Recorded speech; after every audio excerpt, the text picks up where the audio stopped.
ஸ்ரீ நீலபத்மநாபன் கவிதைகள் சம்பூர்ணம் கவிதைகள் தொகுப்பிலிருந்து எடுத்த ஒரு கவிதை கோமாளி. வாசிப்பது வனிதா. இடம் கால பிரகஞ்சையில்லா இங்கிதம் தெரியா கோமாளி. அறிவு வந்த நாளிலிருந்தே இடம் எவல் இன்றி திடுதிடுவென்று உள் நுழைந்து குரங்காட வைக்கிறாய்.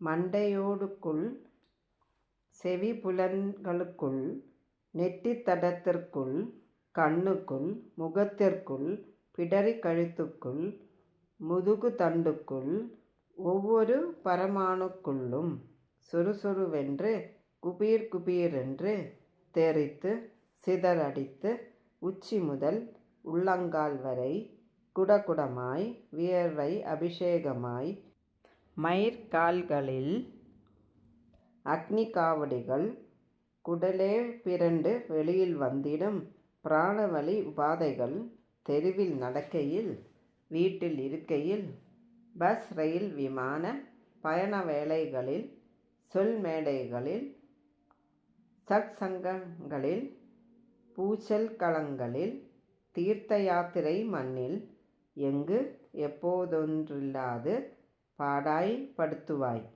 ஒன்றிலும் ஒருமுகப்படாவிடாமல் ஆயுள் பூரா தடுத்திடும் உன் கொட்டம் அடங்கவே இல்லையே.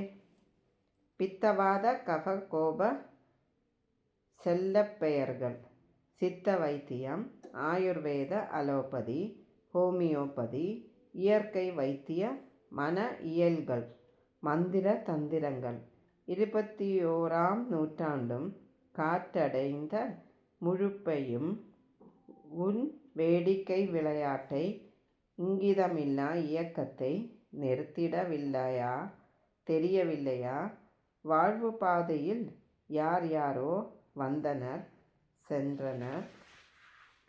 இன்முகத்துடன் காலத்திரைக்குள் பிரிந்தவர், துவேஷமுடன் தூவென்று சென்றவர். வந்தநாள் நெருக்கத்தின் அணுவெடை குறையாது. நமக்கா வந்து அழைக்கும் நல்கணம் வரைக்கும் விலகாமல் பிரியாமல் கூடவே இருப்பது நீ மட்டும் தானா என் அருமை கோமாளி.